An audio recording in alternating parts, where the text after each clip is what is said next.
Was the 22nd Amendment a terrible idea? The original U.S. Constitution did not include term limits for the presidency, and yet we had de facto term limits as a combination of the Washingtonian precedent as well as the reality of party politics, meaning that only one president ever served more than 2 terms, and that was FDR. And then shortly thereafter, in 1951, the 22nd Amendment is passed, which constitutionalizes the Washingtonian precedent, limiting presidents to 2 full terms.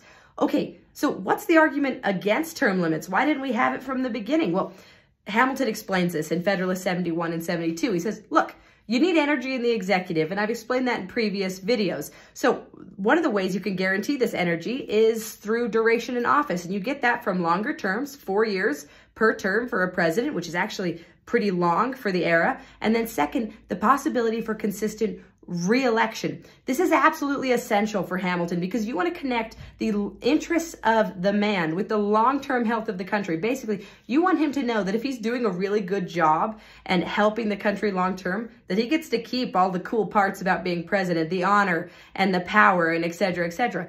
But if you include term limits, you're just shooting yourselves in the foot. Why? Because now you're allowing the president to think short-term games. And then also, since he knows he doesn't get to keep the office, he's going to take full advantage of it while he can. He's going to do whatever he wants because he knows he can't be reelected for a 3rd term anyways. And then also, you're giving up all that experience. Presidents gain invaluable experience from being president, and then you just throw it away and start it all over again. And you are bringing in churn and instability into administration and into policy. And then finally, you're opening the door for really ambitious people to find some probably non-constitutional way to stay president. Okay, so these are his warnings about term limits.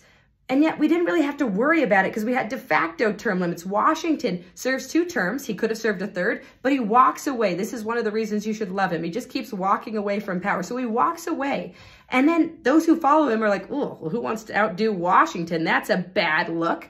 So the majority are constrained by this pressure from Washington. But there are a couple who are just ambitious enough, arrogant enough to seek that 3rd term. But the realities of party politics keep them from succeeding. So some examples: Ulysses S. Grant tries for a 3rd term, but isn't selected by his party. Grover Cleveland would have liked another term, wasn't even mentioned. Woodrow Wilson at the 1920 convention wasn't picked by Democrats. That would have been his 3rd term. TR tries for a 3rd term after leaving the office for 4 years as a 3rd party candidate. Doesn't win, but does manage to spoil the election for the Republicans. Only FDR manages to have both the ambition and the arrogance to outdo the Washingtonian precedent and the controls necessary of his political party to successfully serve 4 terms in office. And almost immediately thereafter, in 1951, we pass the 22nd Amendment, which takes the Washingtonian precedent and constitutionalizes it, makes it required that no one can serve longer than 2 terms. Well, was Hamilton right? Are we seeing the costs of term limits here? Or was Hamilton not aware of what political parties would look like in the modern age, and that maybe elections weren't the hold on ambition and abuse of power that we were hoping they would be? Well, what do you think?